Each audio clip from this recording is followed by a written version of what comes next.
Om.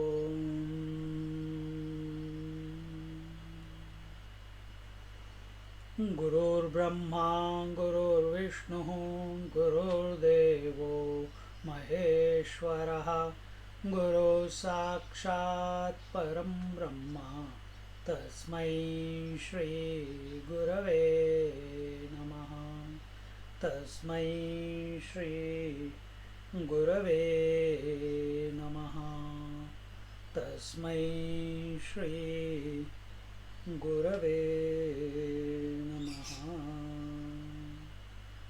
We are in Jnaneshwari Bhavartha Deepika, chapter 18, and this is the final chapter of the Bhagavad Gita. It is the essence of the entire Bhagavad Gita.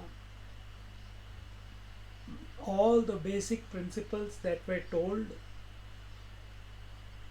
will be reiterated in this chapter, sort of, so that we come to be free of all delusion and be established in the truth. That is the main purpose. The purpose is not the study. The purpose is the study of the self. The purpose is to be the self. Purpose is to be established, to recognize that you are Sat, that you are existence incarnate, and that existence is self-existing. It is not because of anything. It is not cause of anything. It is beyond cause and effect. And if you experience cause and effect, that is only at the relative level. And relative can express only because of the reality, the existence. Rather than keep that existence as a concept of your mind, the scriptures guide us very gently so that we recognize we are of the nature of existence. And in this process, this is the 18th chapter is the release. In Bhagavad Mahapuran, the 11th chapter, 11th canto is the Mukti Skandha. Mukti, the chapter, the canto on release, 31 chapters, majority of them come under the title of Uddhav Gita, where Krishna Bhagwan is guiding Uddhav. And so many basic tenets are given, exercises are given, angles of approach are given.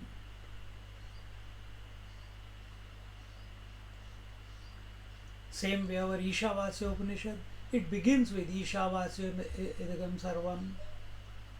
That is the mukti. To recognize that, to be that, Ishavasya Idagam Sarvam. And that I am is mukti, is the release. If you don't understand that, then the second verse is for you. Of the Ishavasya Upanishad. Same way, here also we see that the 18th chapter has begun, and it has begun because 17 chapters are over.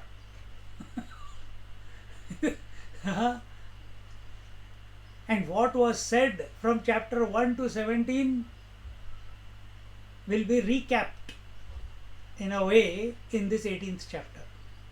And in the last chapter, which was Shraddha Traya Vibhaga Yogo Nama, what was it? It was about Shraddha. And what is Shraddha? Saddhatte iti Shraddha. That which holds the reality. That which supports, not holds, supports the reality. So whether you do action, whether you do karma, whether you do upasana, means follow knowledge, or you do nididhyasana, contemplation, etc. If this factor of Shraddha is missing, you will be like a dog chasing his own tail. Nowadays, people also have cats, so cat chasing her own tail. But if you have Shraddha, like yesterday we talked about that karma and upasana need to be done together. They have got no place, no validity of existence from the point of the absolute. Then someone asked me, but if we are doing japa and we are doing our sadhana and we are doing our puja, is it all to waste? That was someone's question immediately after the class. Arey Baba, what are we studying? Upanishad. What are you talking about? You are talking about karma, upasana, puja. We have already told, Upanishad itself is telling that Agnihotra, upasana, etc. Don't get lost in it. When you are at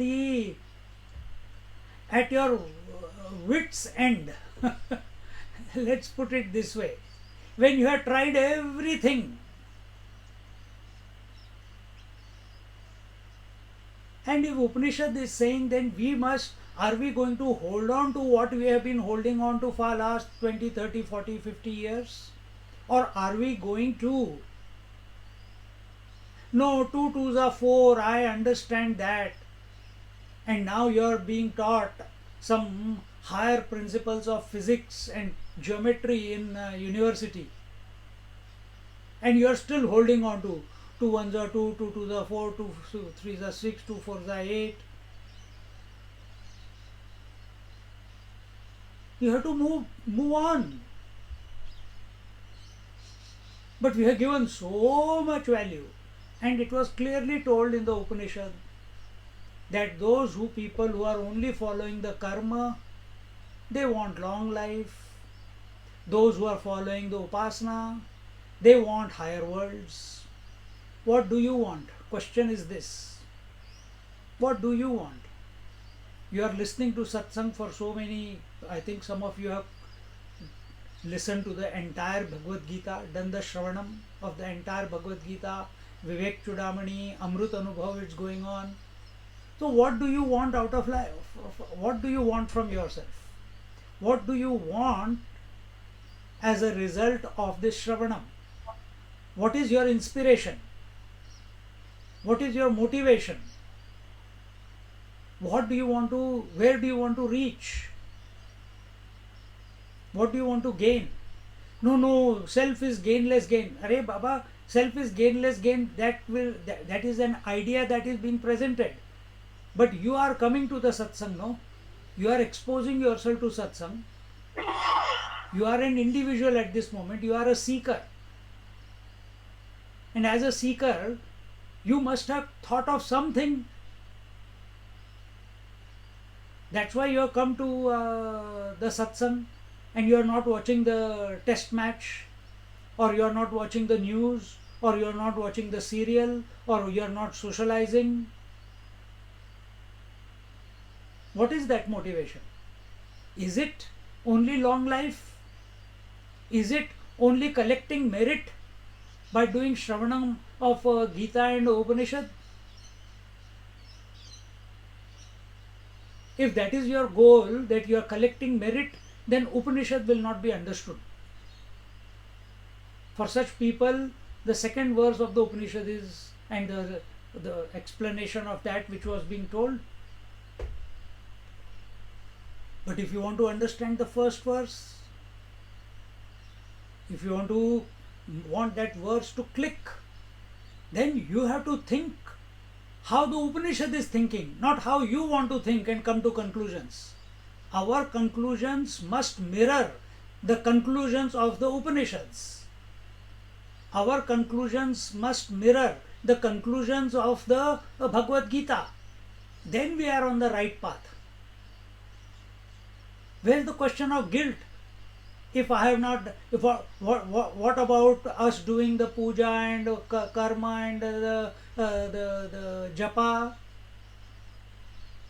Why there should be guilt? When Upanishad is telling you that it will take you only to this if you are not aware of the subjective principle. So nobody is telling you to stop it. All that is being said is be subjective. Be subjective. And that subjectivity,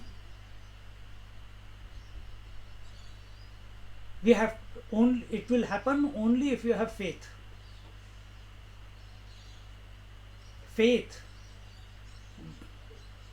Everyone condemns you. Everyone finds fault with you. Everyone tries to trouble you, tickle you, take the mickey out of you. But only Upanishads and Mahatmas who come into our life, they tell us, you are Parabrahma Paramatma. And we don't want to believe them. We want to believe those fools who come and trouble us. But their scriptures and Mahatmas are telling you that you are Parabrahma Paramatma, and we don't want to accept it. We want to hold on to what other people say.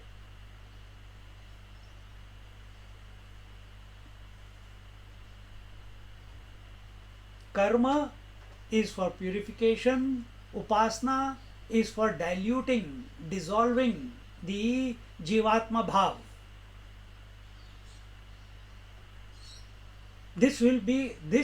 If these two are done subjectively without any expectation of a result, they will lead to that. If they are done with alertness and vigilance, not about the karma and the upasana, they are done with alertness and vigilance about the Atmic principle, then purification will happen as a result of karma, and dissolution of the Jivatma Bhav will happen as a result of upasana. Nobody is saying stop it.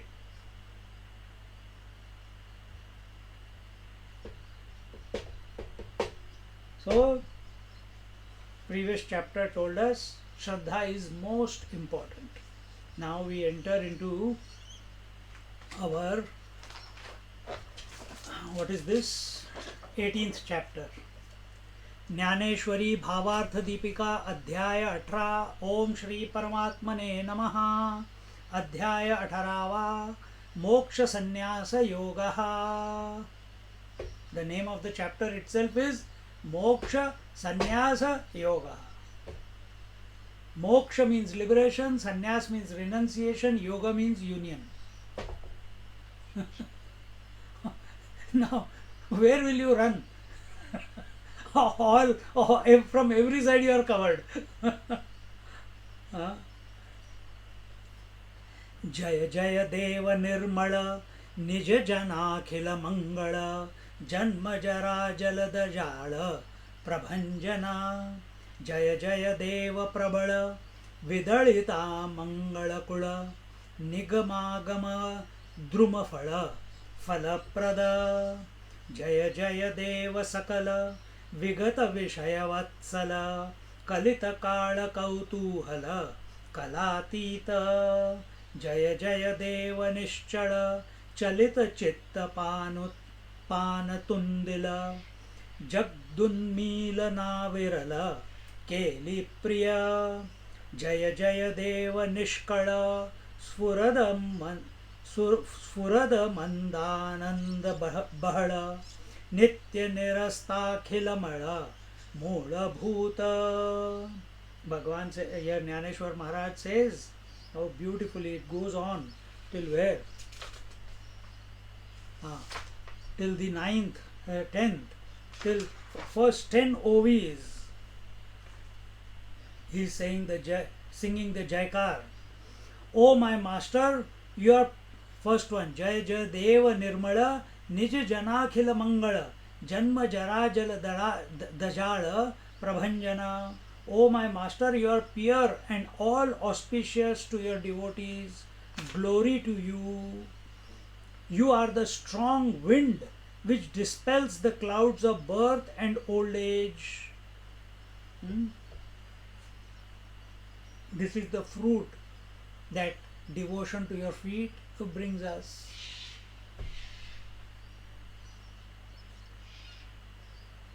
O powerful God, Jaya Jaya, Jaya Deva Prabala. Prabala is powerful. Pra suffix is added to any word in order to enhance whatever that word means. Shanta Prashanta. Sai Baba had Prashanti in Lilan. That which is beyond Shanti and Ashanti. Therefore here Prabala. Bala, Prabala. Extremely powerful. O powerful God, you destroy all that is inauspicious and dispense the fruit of the scriptures. What is the fruit of scriptures? What is the fruit of scriptures? Is it understanding? Is it collecting merits?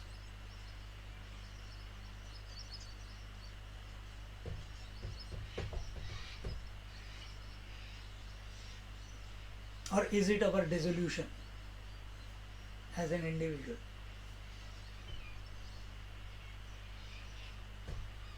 Dispense the fruit of scriptures. Then he says, Jaya Jaya Deva Sakala Vigata Vishaya Vatsala Kalita Kala Kautuhala Kalatita. He says, you are perfect and love your devotees who are free from sensuous desires. So, who is this Guru or God or the Atma Tattva? Here it's talking about the Master, the Guru Maharaj. Whom does he love? The one who is free of all desires. He is more preferred. Say, those who are completely surrendered. A person who he still has desires for the world, he cannot be available to the Guru to be molded.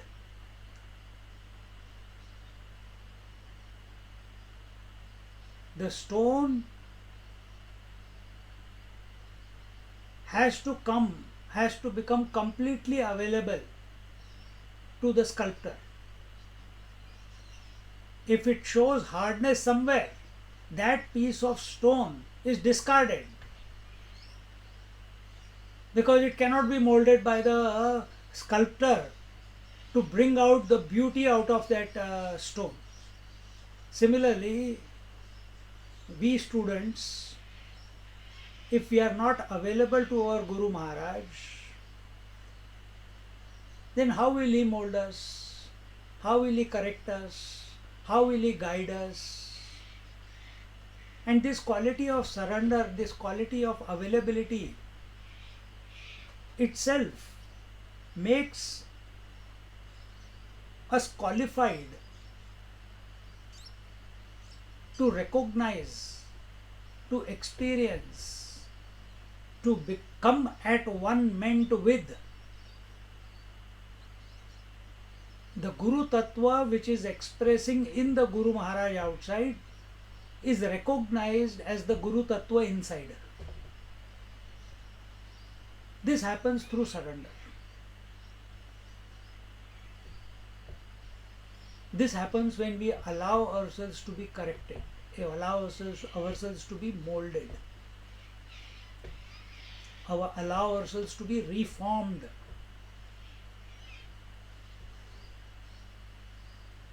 And love your devotees. So Guru Maharaj is always present, and his love flows without any obstruction towards those. His grace flows towards those who are free of sensuous desires. And it is a principle. If we are having desire within, The, the unconditional love, which is the nature of the Atma, is obstructed by the desire. If there are no desires, as in sleep, the bliss is abundant. That's why we seek it every night.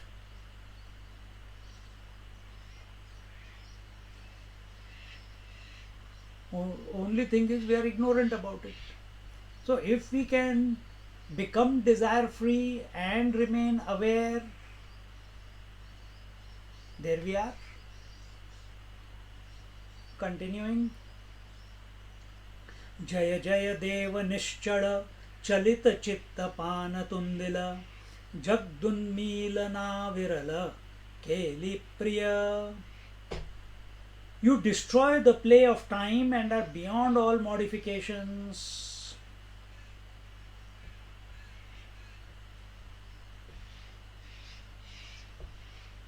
O Master, O Guru Maharaj, you destroy the play of time, meaning you are the master of time itself. You are the master of change. Without you, change is not possible. See the connotation of that statement, and that Guru Tattva alone is expressing as the Atma within. How does time play itself out? As change, as birth and death, as sequence, as past, present, future. And who is this Guru Maharaj? Who is transcendental to this principle of change. And that Guru Maharaj, by his grace, by surrender towards him, we recognize that Guru Maharaj as the Guru Tattva within, or the Atma Tattva within. You destroy the play of time and are beyond all modifications. Where there is sequence, where there is expression of continuity in the sense of time, division, there alone modifications are. And therefore, O Guru Maharaj, you are beyond all modifications as well as time. Then Jaya Jaya De, where are we?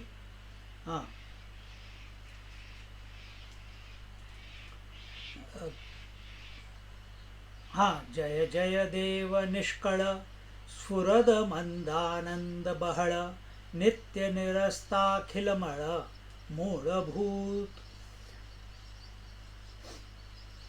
O God, you are motionless and you have become big-bellied by gulping the fickle minds of your devotees. To create the world over and over again is your loving sport. You possess pure nature and inspire happiness.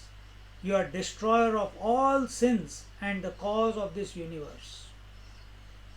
You are the destroyer of all sins and the cause of the sins. What is the cause of all the sins? Okay, let's first come. What is the sin? What is sin?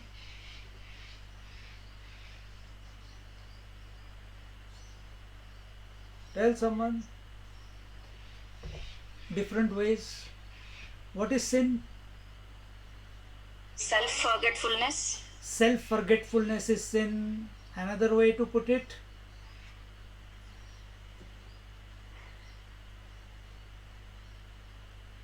Another way to... Avidya kama karma. Yeah, but we are here. See, the two statements made here are that you are the destroyer of sin and the cause of this universe. So you need to distinguish between the sin and the cause. So my question here is, what is the sin?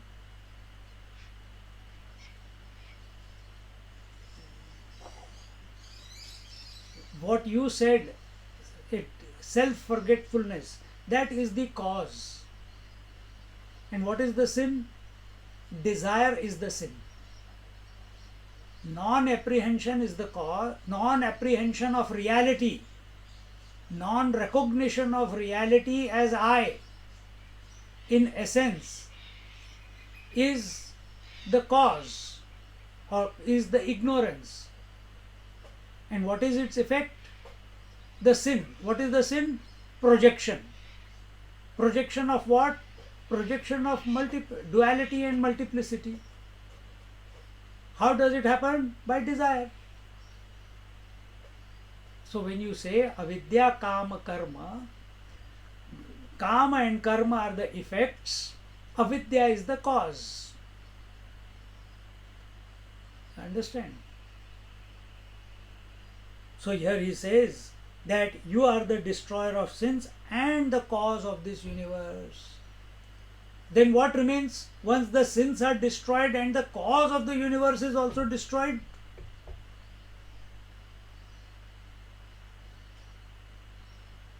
If you want, when we see when we read here cause of the universe, what is the cause of the universe?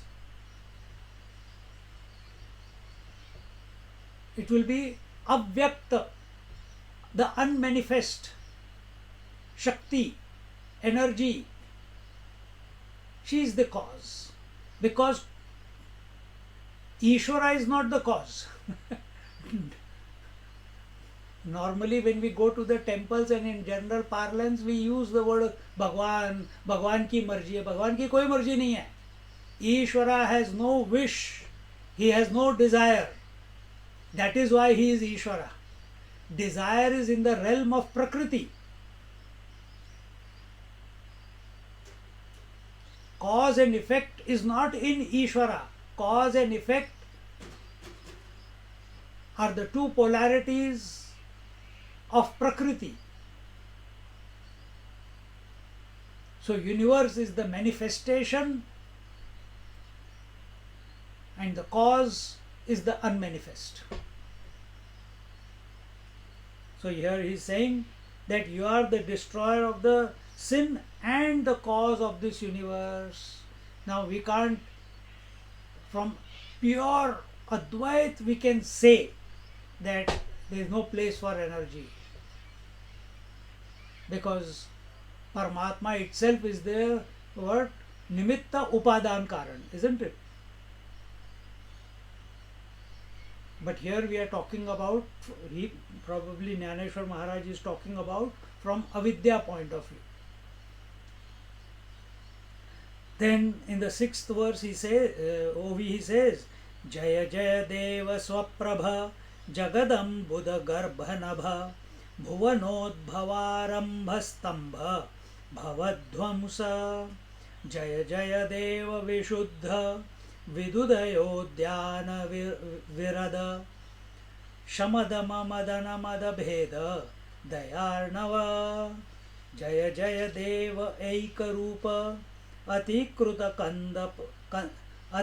Kandarpa Sarpadarpa Bhakta Bhava Bhuvana Deepa Tapapaha Jaya Jaya Deva Advitiya Parinato Paramaika Priya Nij Janajita Bhajaniya Maya Gamya. What happened? What happened?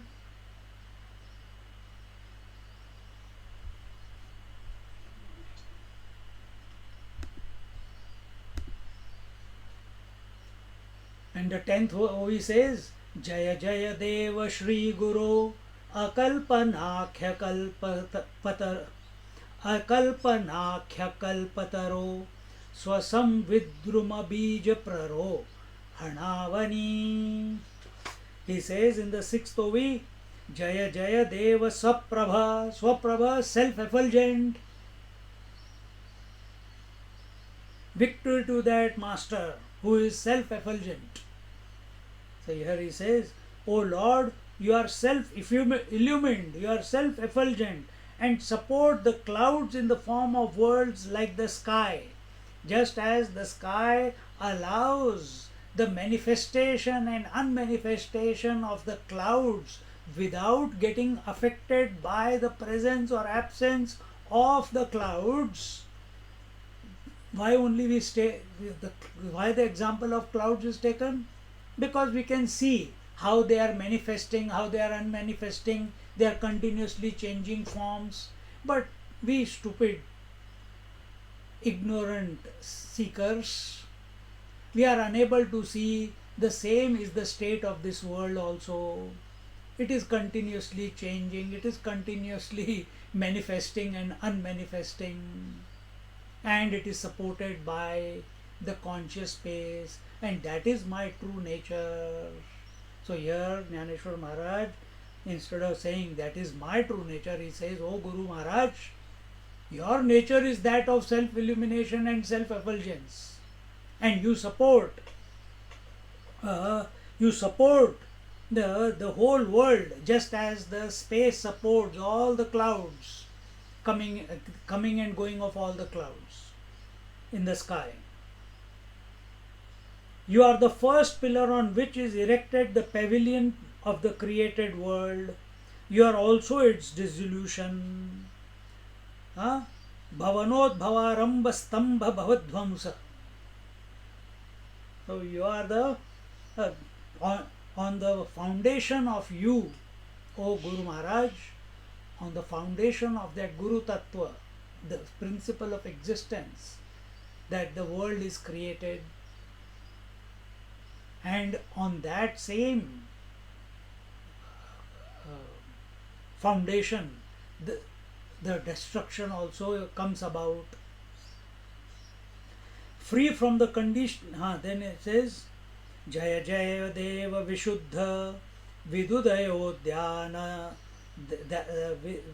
Vidudayodhyana Virada Shamadama Madanama Bheda Dayarnava." So here he says, free from the conditioning factors, you are the elephant which destroys the garden of empirical knowledge. What is empirical knowledge? This knowledge, Adan Pradan of knowledge which is going on. One is picking it up from the books, picking up the words from the scriptures, sharing it to others. The other one listening to the words and making it their own. This is the Adan Pradan of words. This is empirical knowledge. Where there is giving and taking, that is empirical knowledge. Empirical knowledge is that knowledge which is gained through limitations. And what are the limitations? The senses, the mind and the intellect. Isn't it? These are the limitations. So all knowledge gained through these is empirical knowledge.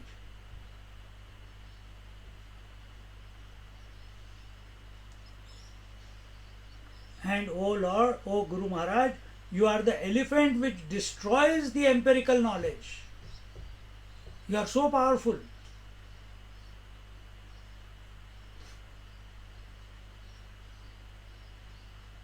But not only that, not only you destroy on one hand you destroy the empirical knowledge,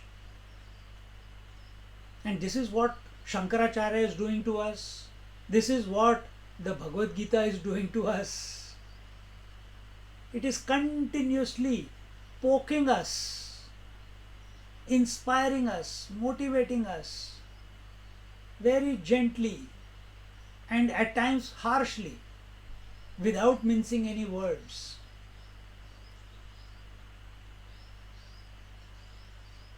Trying to tell us, hey man, hey seeker,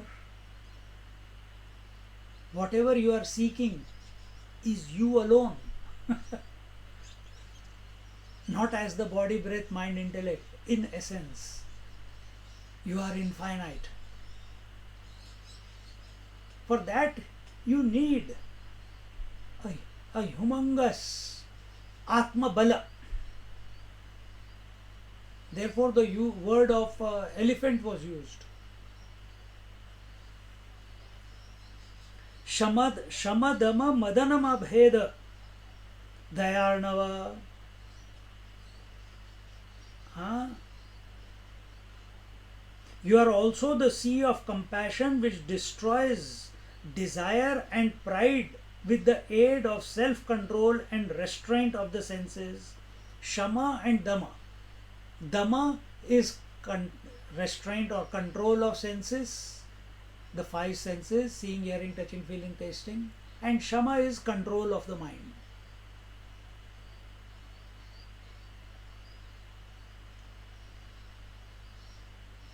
And when these two are maturing within us, then the third stage comes, which is Uparama.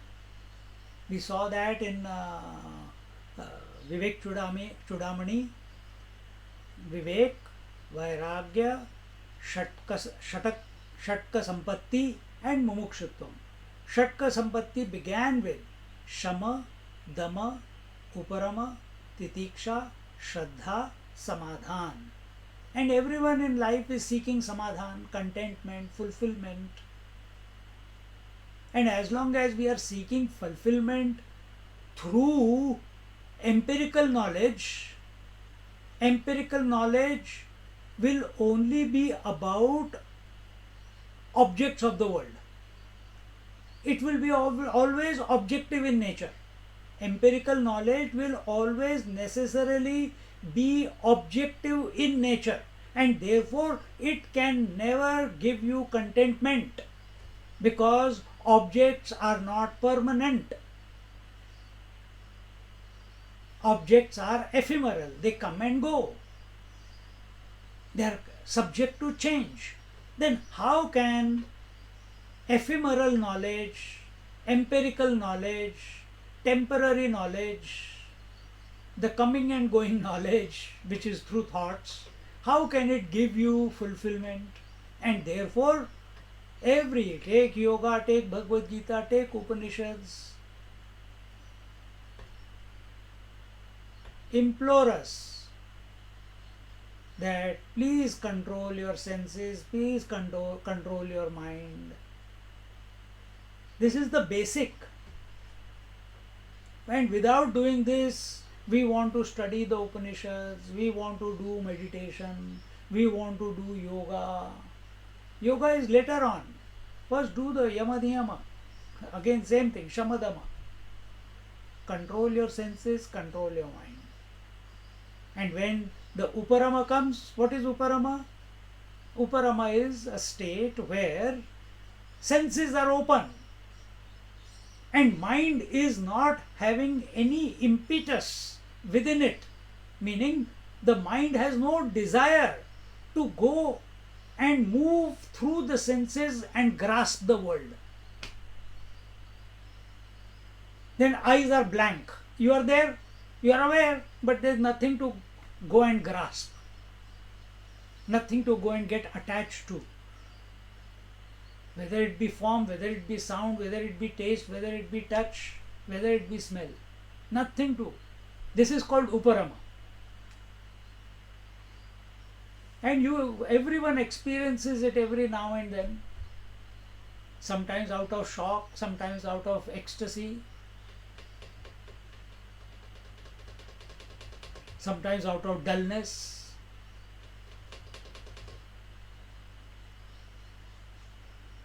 But when that gets over, then frustration. Arey, that was so nice, so again I have to go back into the world. Then titiksha is required. And titiksha is the ability to endure what the world is throwing at us joyfully, not with complaints. Then titiksha becomes matured. Otherwise again we will have to go back.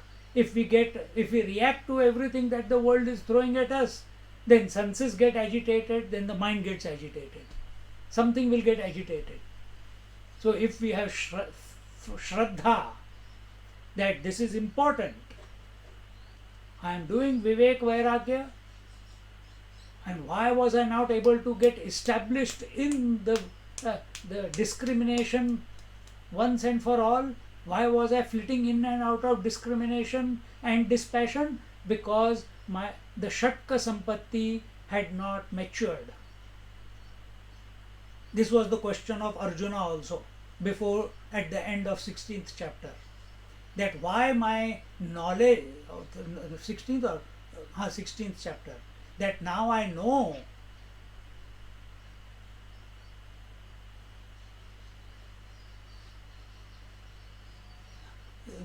he in the 15th chapter he was told the Purushottama Yoga and he understood it, but then he said, why am I not getting established in it? And then he was told Daivi Sampatti and Asuri Sampatti.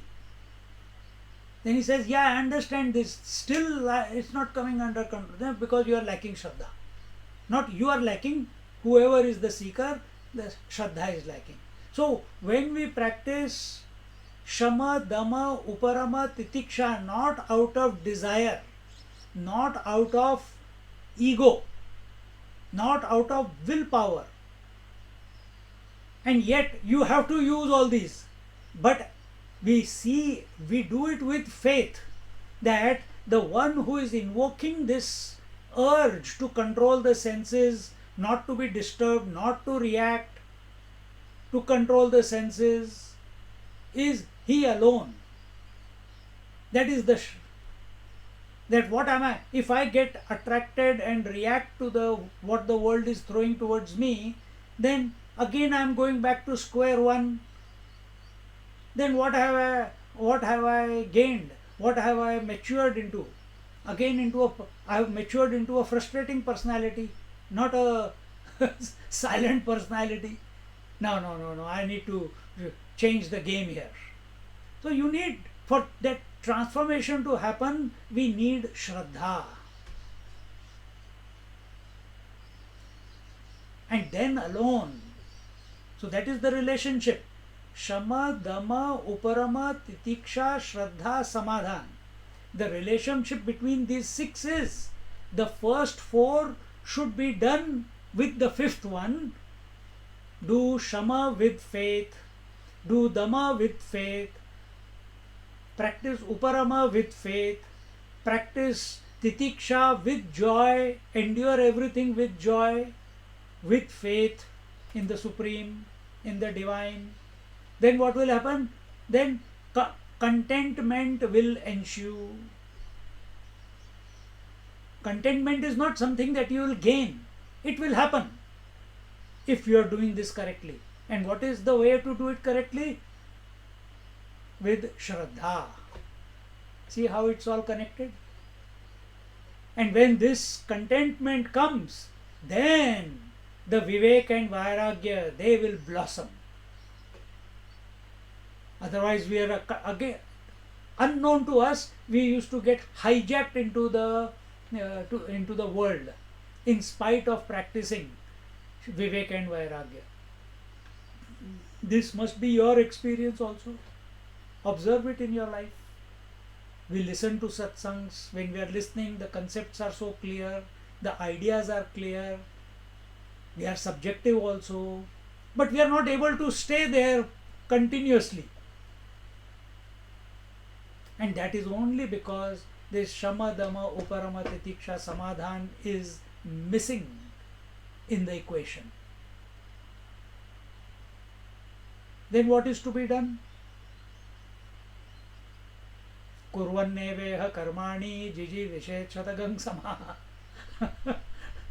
Perform all activity as an offering to the divine, or see the divine expressing as that activity through this equipment. You stand apart. It's so crystal clear, man. It's so crystal clear.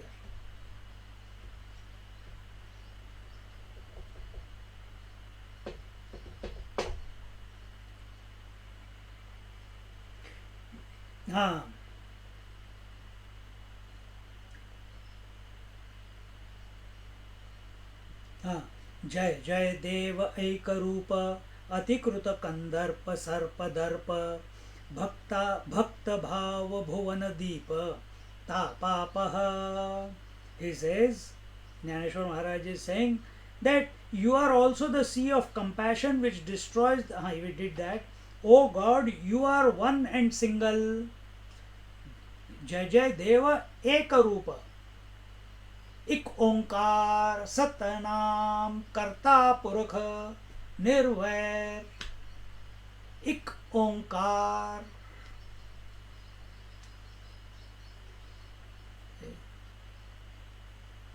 You are one and single, who averts the pride of the snake in the form of desire. Every time our attention goes to the divine principle, the self within. I'm not talking about God here. Be clear. Because our relationship with God is, God, I will do your puja, I will do your archana, please give me this. I will do the puja, give me moksha. There also we will not stop. But here we are talking about, O Guru Maharaj, you are that one who, when I think of you within my heart, because you and the Atma are one, at that very moment all the desires dissolve, they become zero. We don't have to work one by one on desires, because you remove one desire, there are 100 more waiting to be removed. You remove 100, there will be 1,000 more to be removed. You don't know how deep that hole goes.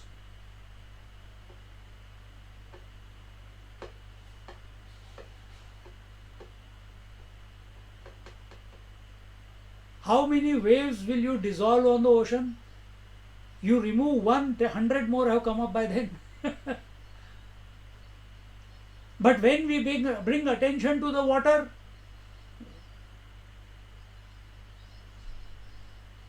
the presence or absence of the waves doesn't affect us. Same way, the presence and absence of desire becomes null and void the moment we become available to the Guru Tattva within. See how beautiful. This is sure shot. This is the direct way. There is no beating about the bush. Pahi mam, pahi prabhu, I won't do this, I won't do that, I am sorry for all the wrongs that I have done. From now on I will do only correct things. How much are you going to beg? How much are you going to feel guilty? How much you are going to live in fear about the future because of your habits of the past?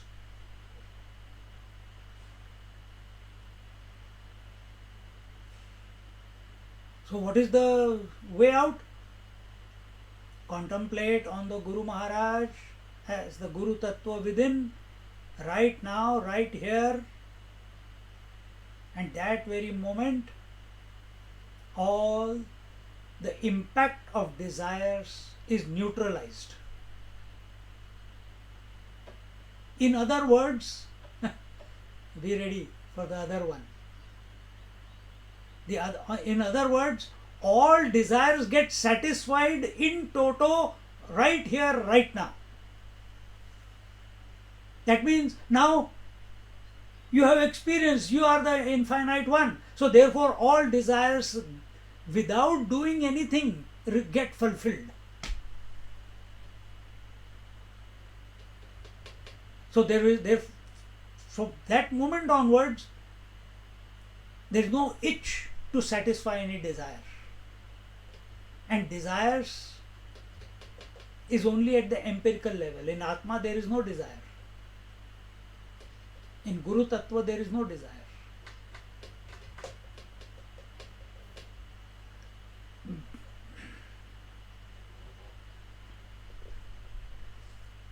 But in Paramashiva there is no desire.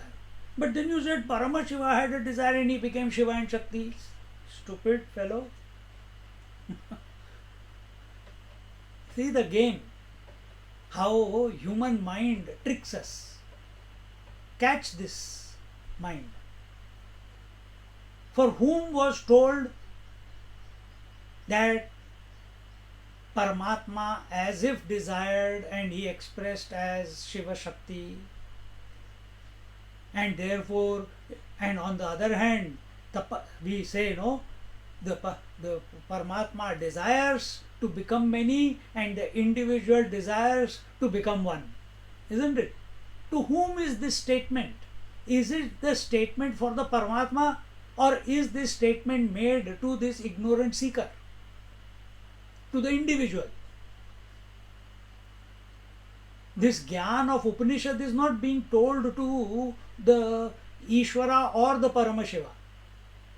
It is being told to the individual. He is all knowledge anyway, and he knows it. Therefore, he doesn't have to think. We are of the nature of knowledge, but we choose not to be that. Therefore, we have to be reminded again and again and again.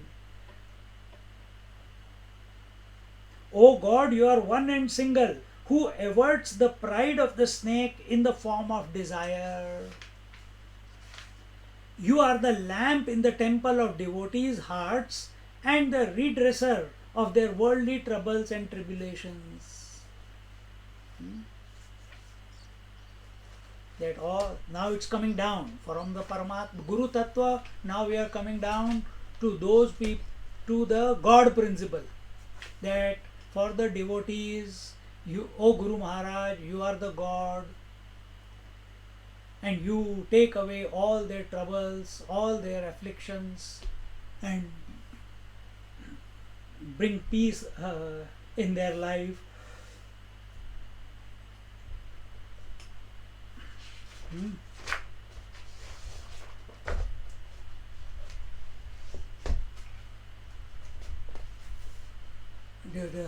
जय जय देव अद्वितीय परिणतोप परमैक प्रिय निज जन जित भजनीय माया गम्य.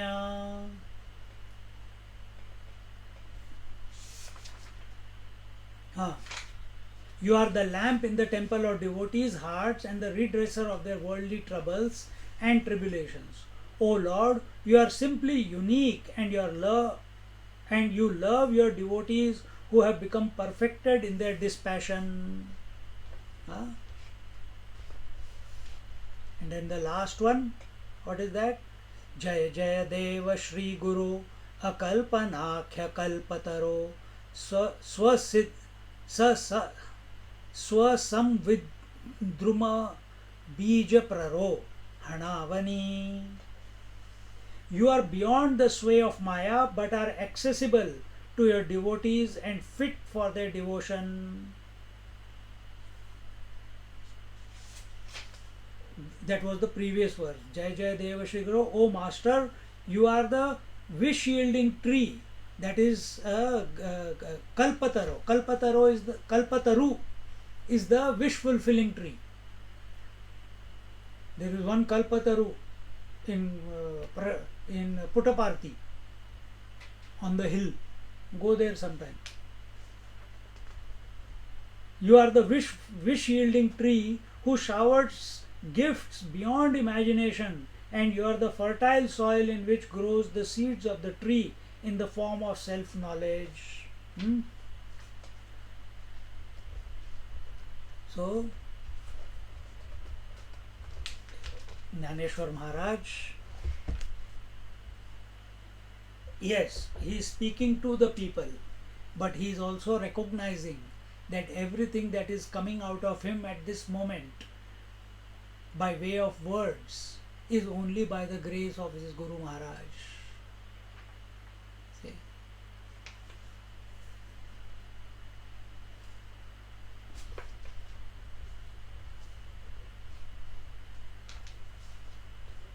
Continuing. हे काय एकैक ऐसैसे नाना परिभाषावशे स्तोत्र करू तुझोद्देशे निर्विशेषा जिहि विशेषणी विशेषिजे ते दृश्य नवे रूप तुझे हे जाणे मी म्हणूनी लाजे वानना इही परिमर्यादा परिमर्यादेचा सागरू हा तव तम वचीक तया डगरू जवन देखे सुधा करू उदया आला सोमकांतो निज निर्झरी चंद्रा अर्घ्यादिक न करी ते तोची अवधारी करवी कीजी नेनो कैसी वसंत संगे अवचितिया वृक्षाची अंगे फुटती तई हे तया ही जोगे धरणे no he. Jnaneshwar Maharaj says, with what words can I describe you who are devoid of any attributes? God is with attributes. We have what do you call Nirgun Nirakar Parabrahma Tattva, that is without form and without attributes. Then we have Nirakar Sagun Brahma and then we have Sagun Sakar Brahma. So he is talking about Nirgun Nirakar. He says, even though his Guru Maharaj is sitting next to him. See? Even though we are sitting in space, we can't see the form of the space. Isn't it? Is it very difficult for you to come to that conclusion that space has no form? No. Then why is it so difficult to come to this conclusion that Guru Maharaj, who is sitting next to me, it seems he is sitting there. Actually, I am sitting in him.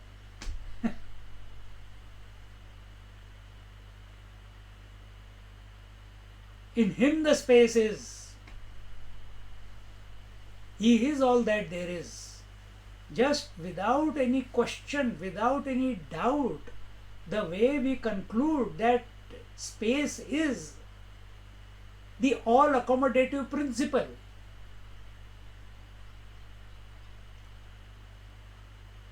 Do we have that feeling towards our Guru Maharaj, Jnaneshwar Maharaj, our scriptures?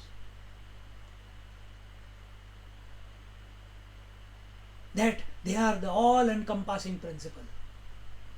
They are infinite. They are gunatita. See, to this stage, to this recognition, Jnaneshwar Maharaj has come. Try to think from his point of view. Don't try to use your intellect. If my battery is flat, what do? I jump start my car from another car which is charged. So if I am continuing to remain body identified, I continue to remain empirical in my understanding, then what do I need to do? I need to have faith that if I connect in some way to the Guru Maharaj, then I will be jump started, I will start vibrating at a different level. I don't have to do anything. All I have to do is have faith. Faith makes us available to the Guru principle, which is infinite. And automatically things get reorganized within us. Thoughts get reorganized within us. Just like those iron filings, when they come in the presence, in the sphere of influence of the mother magnet, you have thrown them just like that, but all of them become ordered. All of them start pointing towards the mother magnet. They get organized. Same thing happens when we have faith in the Guru Maharaj, Jnaneshwar Maharaj. When we have faith in the Guru Tattva, which is expressing as the Atma Tattva within. The moment we think of the Atma, the moment we accept ourselves as the Atma, the moment we accept completely with abandon about the Lord, about the Guru Maharaj, that very moment the entire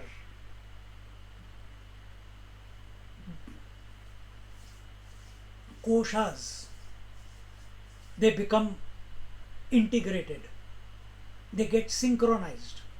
And you may try pranayam, you may try yoga, you may try everything else. You may try everything else with ego, with will, with desire. You can spend lifetimes and they will not get synchronized.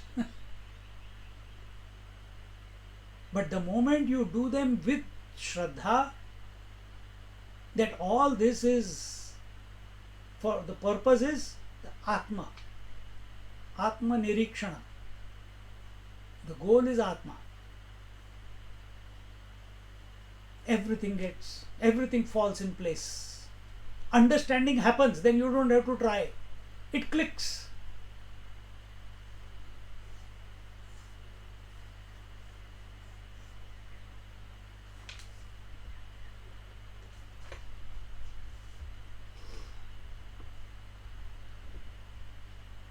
With what words can I describe you who are devoid of any attributes? That which has no qualities and no form, how can it be described? You remember we talked somewhere about specific and non-specific. Specific has qualities, has form, has dimensions. You can talk about it. That which is non-specific, how can you talk about it?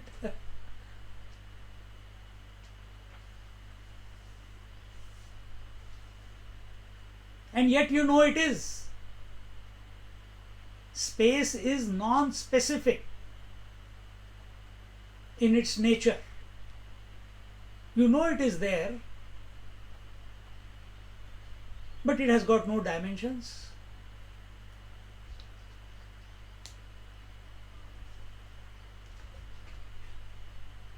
See?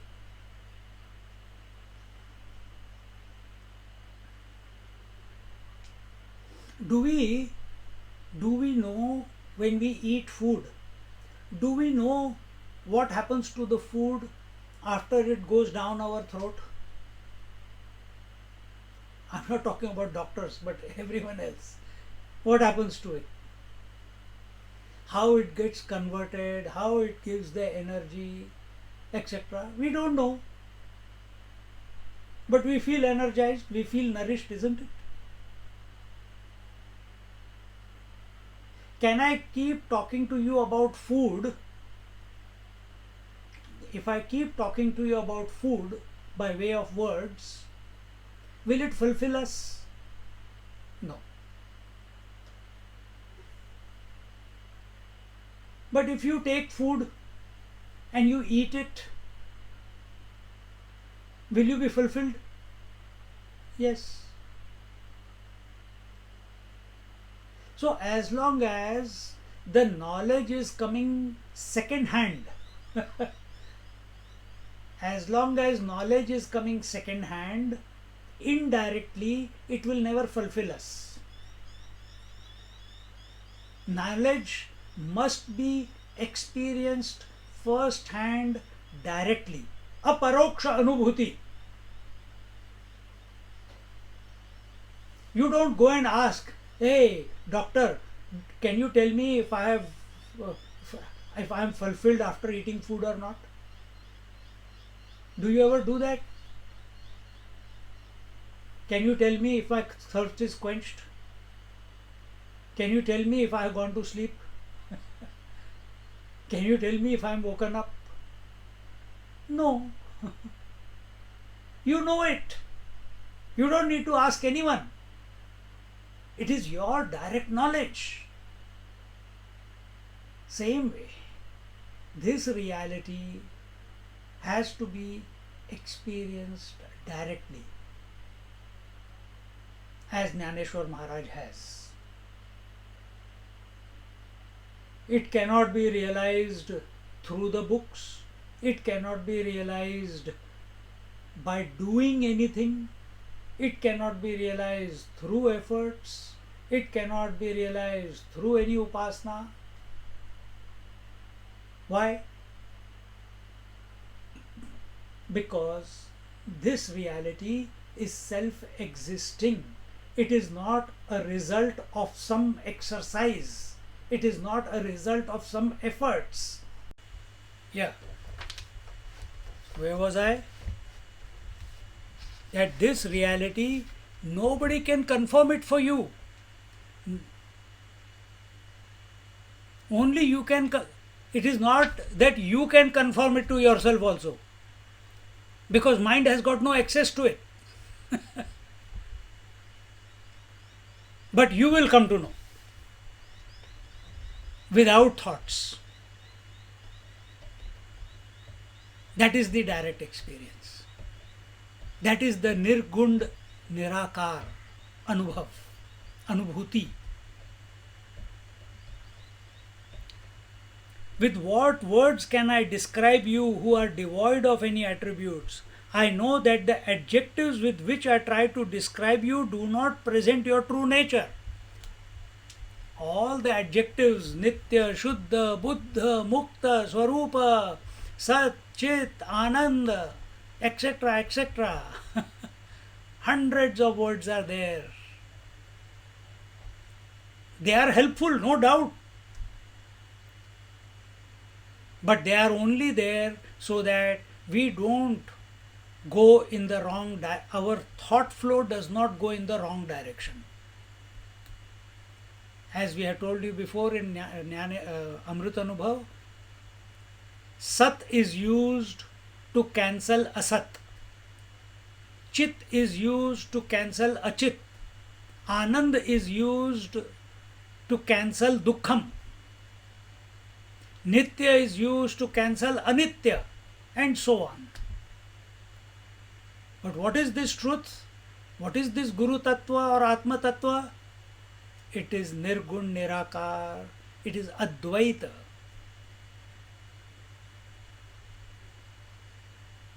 It is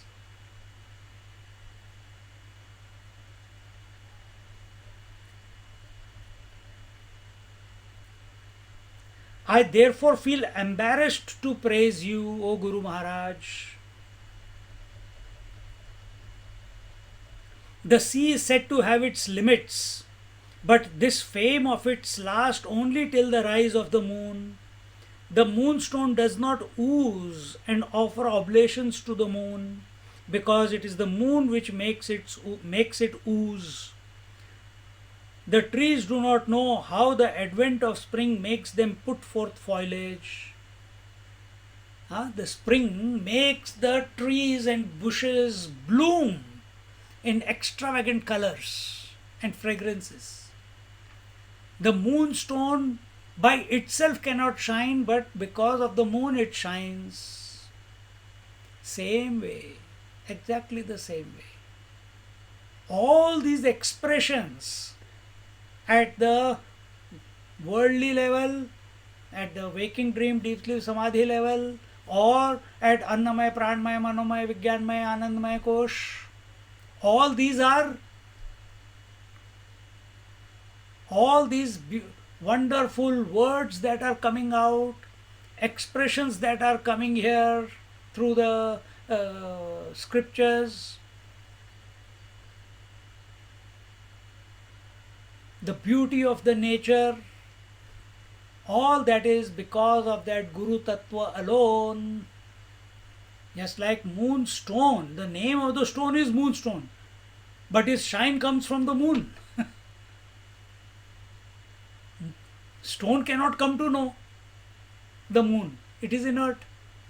Similarly, all this interaction, all this specificity, all these sensory knowledge, ephemeral knowledge, which is happening at the empirical level, which is happening at the inert level, mana buddhi chitta ahankar, or the panchakoshas are inert in nature.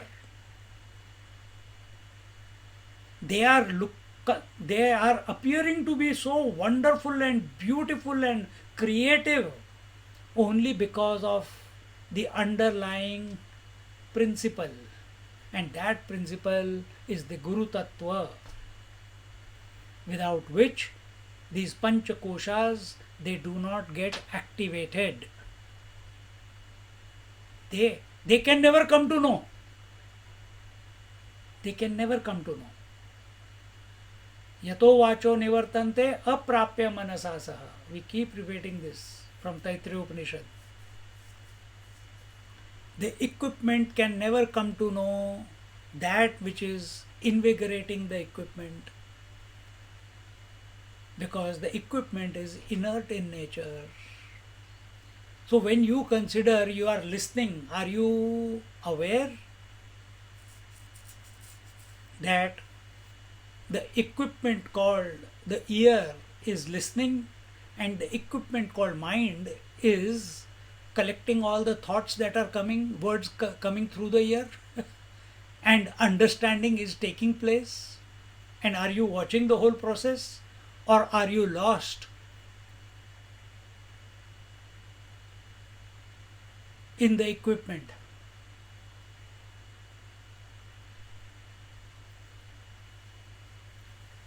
Are you lost in the experience that is taking place at this moment? So Naneshwar Maharaj gives these few examples, that the trees do not know how the advent of spring makes them put forth foliage. Tree can never come to know when the spring is coming. Is the grace of the spring which makes the tree blossom. Same way, it is the grace of the Guru Maharaj that makes the seeker blossom. See. Continuing.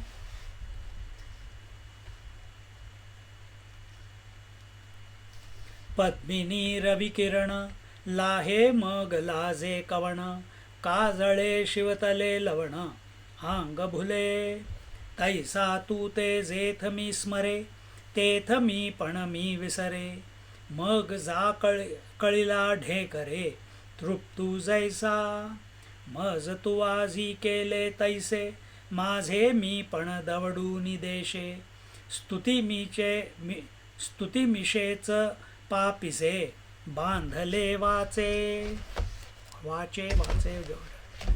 नायरवी तरी आठवी राहोनी स्तुती जय करावी तय गुणागुणिया धरावी सरोभरी की तरी तुझी एक रसाचे लिंग केवी करू गुणागुणी विभाग मोती फोडोनी सांधिता चांग किम तैसेची भले.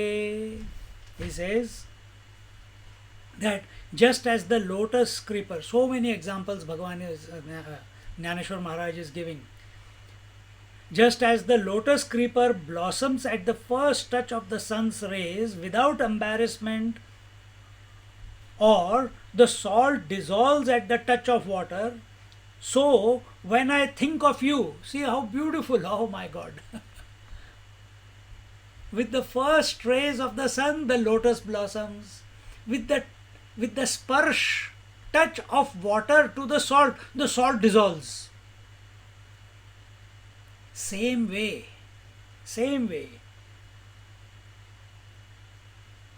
The moment I think of you, O Guru Maharaj, the moment I think of you, I forget myself. Which myself? The jiva, the individual. I forget myself.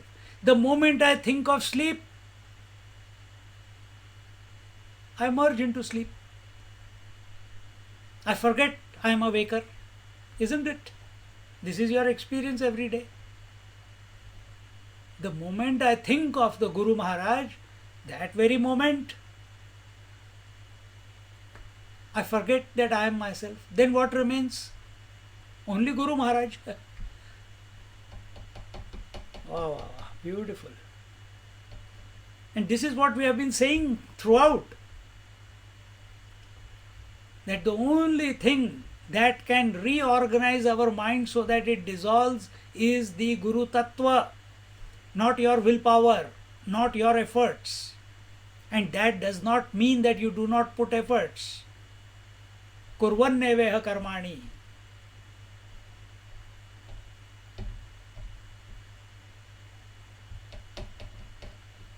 Jiji Vishechadagang Samaha. Let all your actions be not out of desire. Let it happen by the will of the divine. Now don't wait. It is happening right now. Talking and listening. It is happening by His will.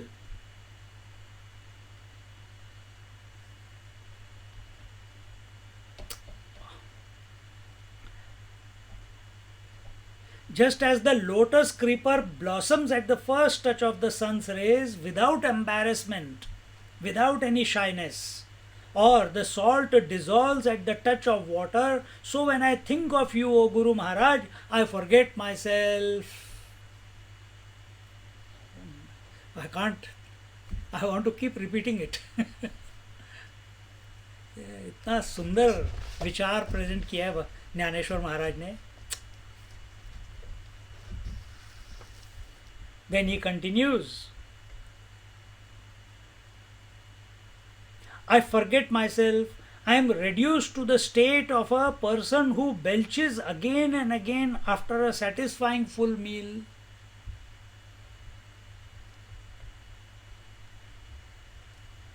Sign of fulfillment. Dhekar. That's the one. Sign of fulfillment. That's the word he used. Mag, zakalila, dhekare. Dhekar means this, burp.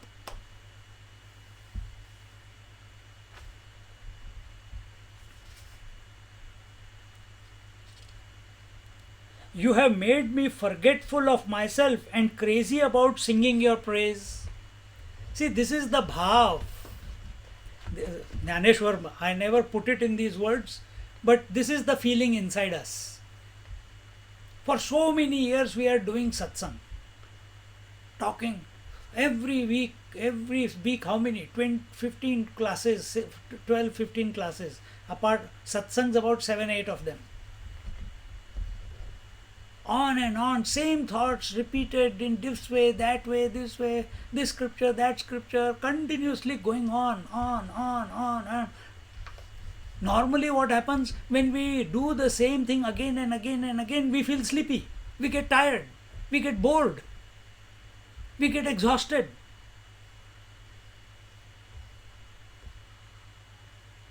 But now, from so many years now, 20, 22, 25 years. It's like the tap is on. It's never closing. Keep talking. And you don't get tired. We never get tired of satsang. We never get tired of these thoughts. In any conversation, little bit of vyavhar here, there, and automatically the topic changes to some adhyatma vichar, chintan.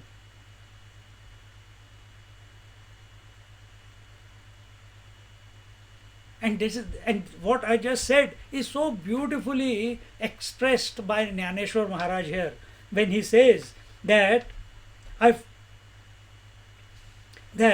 you have made me forgetful of myself. In satsang we forget ourselves, who we are. Instead our attention is only on that higher. You make me forgetful of myself and crazy about singing your praise. If I were to give up my body consciousness and praise your qualities, it will mean that I am making a distinction between the qualities and the qualified. I can't do that. from the vision of the Jnaneshwar Maharaj, who is himself a realized saint, the difference between the qualified qualities and the qualities and the qualified, they are not two, they are one and the same. Specific and unspecific, they are the same. Cause and effect, they are one, appearing to be two. Husband and son, or husband and father, they appear to be two, but actually it is one only, no? One man, appearing to be two. So same way. So where is this duality of husband and man and son? In imagination. It's not a reality.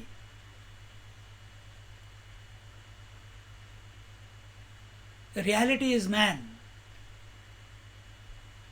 Similarly, qualities and qualified are only imaginations. The one truth is beyond the qualities and qualified. There is no duality in the truth. There is no duality in the Guru Tattva. So he says here that you have made me forgetful of myself and crazy about singing your praise.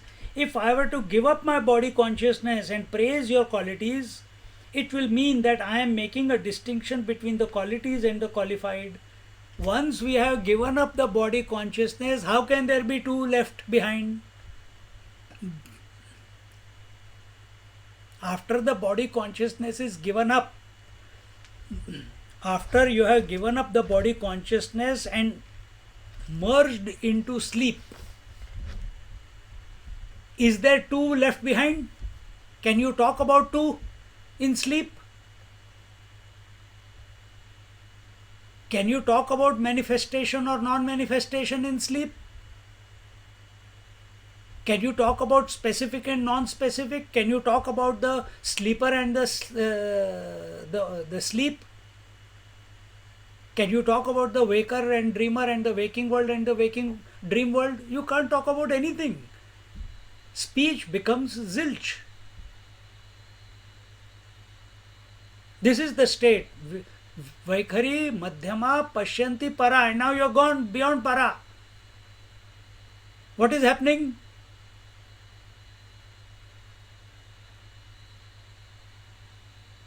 The thought of the object and the object of the thought, both are merging, and we have transcended both. Qualities and the qualified, we have transcended both. No difference is left behind. And therefore no speech. Therefore Dakshinamurti says, Bhaunam Vyakhyat Prakatita Parabrahma. Then silence is the language.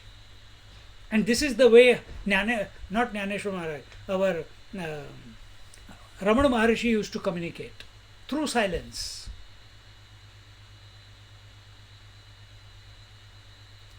On one hand, Ramana Maharshi hardly spoke any words, abiding in the truth. And in silence, people used to get realized there, because the vibration of his silence was so much. And at the same time, on the other west side of the country, there was one Nisargadatta Maharaj from Bombay.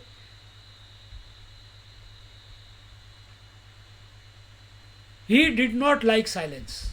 I shouldn't say did not like silence, but if you went into his satsang and in his presence, and if you didn't ask a question after 3 days, 2 days, you are listening to him and you don't ask a question and you are just sitting silently, he will throw you out of the room. Don't occupy space. If you are not a seeker, then get out from here. If you know everything, get out.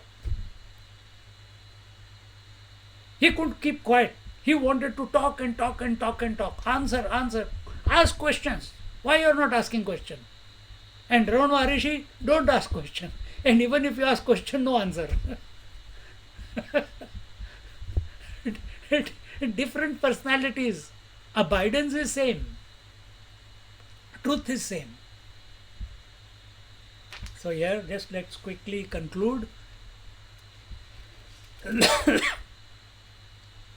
if I were to give up my body consciousness, if anyone who has gone beyond body consciousness, and where do we go beyond body consciousness? When we come to Anahat Chakra, when we have gone beyond Mooladhar, Swadhisthana and Manipur, when we come to Anahat Chakra, at Anahat Chakra, the identification with the body is cut. It's a distinct, clear recognition that you are consciousness. And as you remain focused on consciousness as consciousness, Acha, I have become body disidentified. Let me see where the body has gone. You will get identified with body again. No. I got disidentified from the body, now I am the consciousness. What is this consciousness? What is my nature? And when you become completely convinced that I am, and you are not distracted by anything at the empirical level, that is the Vishuddhi Chakra.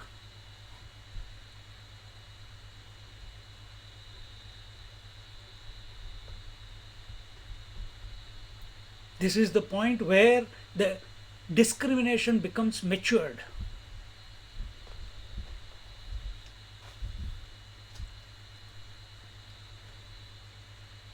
So from this point, what else is there to talk? There is only silence. Coming to Vishuddhi Chakra is being in Samadhi, where there are no thoughts, but the I is effulgent.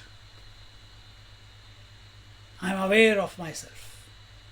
No other thoughts are distracting. So here he has replaced, when in Jnaneshwar Maharaj's language, his attention is on the Guru Tattva, and he is very clear, Guru Tattva is Atma Tattva. Otherwise, how can he speak like this?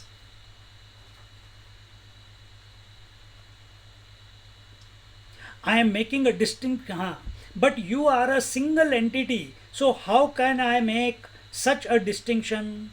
Guru Tattva is one without a second, Ekameva Dvitiya Tattva, Nanasti Kinchana, Neha Nanasti Kinchana, Neha Nanasti Kinchana. So it's the one without a second principle. What does it mean? That in that one, there is no two possible. In that one, no duality, no dualism, no multiplicity is possible. But then we are seeing all this. It's your imagination. You can imagine, you are seeing one water, but you are imagining so many waves. You are seeing one man, but you are imagining yourself as so many roles. Exactly the same way. This is contemplation. Think in this angle. Automatically the multiplicity will dissolve, duality will dissolve. But you are a single entity, so how can I make such a distinction? Is it not better to keep the pearl intact instead of cutting it into two parts and then rejoining them? Once, if there is a precious jewel, what is its value when it is whole? If you cut it into two pieces, value gone. So why you want to divide it into two? Me and you, aham versus idam.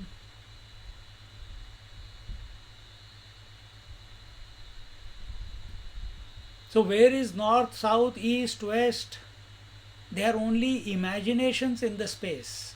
From space point of view, there are no directions. From relative standpoint, there are qualities. There is qualified. From the absolute standpoint, from the Ekameva Dvitiya Tattva, from Guru Tattva point of view, There is no duality and there is no multiplicity. This is the praise of the Guru Maharaj by Jnaneshwar Maharaj in the introduction to the 18th chapter. Om Purnamada Purnamidam Purnat Purnamudachyate Purnasya Purnamadaya Purnamevavashishyate. Om Shanti Shanti Shanti. Harihi Om. Shri Gurubhyo Namaha. Harihi Om. Just sit quietly for a few moments.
Hari Om.